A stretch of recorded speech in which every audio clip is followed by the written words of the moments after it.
అందరికీ నమస్కారం. విషయం మధురంకి స్వాగతం. ఈరోజు శివపార్వతుల కూతురైన అశోక సుందరి కథను చెప్పుకుందాం. ఒకసారి పార్వతీదేవి కోరిక మేరకు శివపార్వతులు విహారానికి బయలుదేరుతారు. శివుడు పార్వతిని అలా తిప్పుతూ చివరికి నందనవనానికి తీసుకుని వస్తాడు. అక్కడ కల్పవృక్షం ఉంటుంది. శివుడు దాని విశిష్టతను పార్వతీదేవికి వివరిస్తూ ఏది కోరుకుంటే అది ప్రసాదించే గొప్ప వృక్షం ఇది అని చెబుతాడు. ఇది విన్న పార్వతీదేవి తనకు కూతురు కావాలని కల్పవృక్షాన్ని కోరుకుంటుంది. వెంటనే ఒక అందమైన కన్య చెట్టు కింద ప్రత్యక్షమవుతుంది. పార్వతీదేవి ఆశ్చర్యపోయి ఆ కన్యను తన కూతురిగా స్వీకరిస్తుంది. ఆ కన్యకు అశోక సుందరి అని పేరు పెడుతుంది. తరువాత ఆ అశోక సుందరితో విచారించవద్దని, ముందు నహుషుడు అనే రాజు పుడతాడని, అతడే తనకు కాబోయే భర్త అని చెబుతుంది. ఆ తర్వాత అశోక సుందరి ఆ నందనవనంలోనే విహరిస్తూ ఉంటుంది.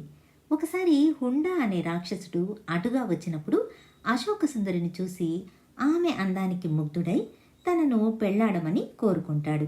అయితే అశోక సుందరి తన కోసం నహుషుడు అనే రాజు పుడతాడని, అతన్నే పెళ్లాడతానని చెబుతుంది.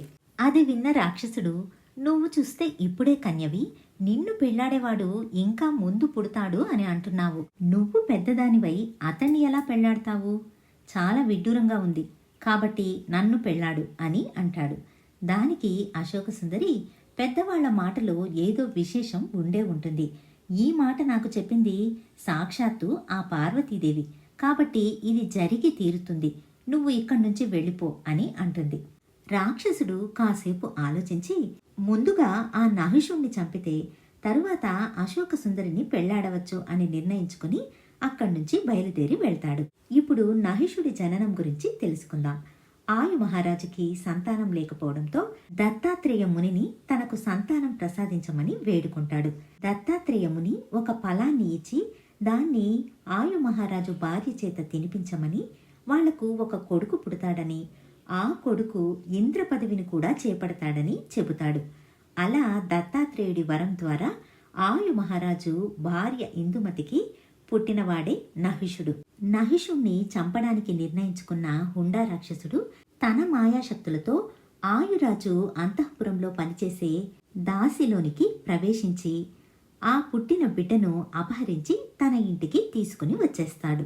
అలా అపహరించిన బిడ్డను తన భార్య అయిన విపులకు ఇచ్చి ఆ పసివాణ్ణి ముక్కలు ముక్కలుగా కోసి వంటవాళ్ల ద్వారా వంట చేయించుకుని తీసుకురమ్మని చెబుతాడు. ఆ పసివాణ్ణి చూసిన విపులకు అలా చేయడానికి మనసు ఒప్పదు. కానీ వాణ్ణి చంపకపోతే తన ప్రాణానికే ప్రమాదం అని భర్త చెప్పడం వల్ల ఆ పిల్లవాణ్ణి తీసుకుని వంట మనిషి మేకల వద్దకు వెళుతుంది. ఆ తరువాత విపుల, మేకల ఇద్దరూ కలిసి ఆ పసివాణ్ణి కత్తితో నరికి చంపాలని నిర్ణయించుకుని కత్తి పైకి ఎత్తేలోగా పిల్లవాడు కిలకిలా అని నవ్వడం ప్రారంభిస్తాడు. కారణం, దత్తాత్రేయుడి వరం వల్ల పుట్టినవాణ్ణి ఇంద్ర పదవి కూడా పొందుతానని స్వయంగా దత్తాత్రేయుడే చెప్పినప్పుడు నన్ను చంపడానికి ప్రయత్నిస్తున్నారు. ఇదెలా సాధ్యమవుతుంది అని అనుకుంటూ నవ్వడం ప్రారంభించాడు. ఆ పిల్లవాడి నవ్వు చూసి ఇతన్ని చంపితే వాళ్ళకి ఎలాంటి ప్రమాదం వస్తుందో అని భయపడి విపుల, మేకల కలిసి ఆ పసివాణ్ణి రాత్రికి రాత్రే వశిష్ఠ మహాముని ఆశ్రమం ముందు వదిలి వెళ్ళిపోతారు. మరుసటి రోజు ఉదయం తలుపు తీసిన వశిష్ఠ మహామునికి తన గుమ్మం ముందు ఒక అందమైన బాలుడు కనిపిస్తాడు. వశిష్ఠుడు ఆ పిల్లవాణ్ణి ఎత్తుకొని ఆ రోజు నుంచి తనే పెంచుకోసాగాడు. వశిష్ఠుడే ఆ పిల్లవాడికి నహుషుడు అని నామకరణం కూడా చేస్తాడు. అలా నహుషుడు వశిష్ఠుడి దగ్గర శస్త్రశాస్త్ర విద్యలను నేర్చుకుని పెరిగి పెద్దవాడవుతాడు.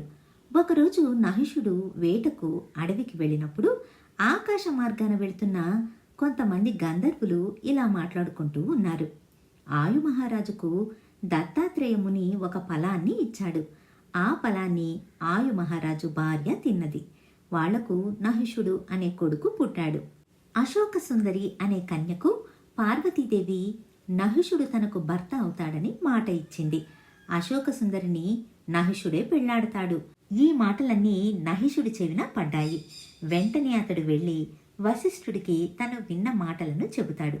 దివ్య దృష్టితో వశిష్ఠుడు జరిగిందంతా తెలుసుకుని, నిజమే, హుండ రాక్షసుణ్ణి వధించడానికి ఉన్నవాడివి నువ్వే, వెళ్ళి మొదట వాడిని అంతమొందించి రమ్మని శస్త్రాలు ఇచ్చి పంపిస్తాడు. నహిషుడు వెళ్ళి రాక్షసుడితో పోరాడి అతన్ని అంతమొందిస్తాడు. తరువాత నందనవనంలోని అశోక సుందరిని చూసి మోహిస్తాడు. ఎంతో మందిని తిరస్కరించిన అశోక సుందరి నహిషుడిని చూసిన వెంటనే ఇష్టపడుతుంది. తరువాత అతడే నహిషుడు అని కూడా తెలుసుకుంటుంది. ఆ విధంగా ఒకరినొకరు ఇష్టపడి వివాహం చేసుకుంటారు. వీరిద్దరికీ పుట్టినవాడే యయాతి మహారాజు. మనం ఇంతకు ముందు వీడియోలో యయాతి మహారాజు గురించి చెప్పుకున్నాం. ఇదండి అశోక సుందరి కథ. మళ్ళీ మరొక మంచి కథతో మీ ముందుంటాను. ధన్యవాదాలు.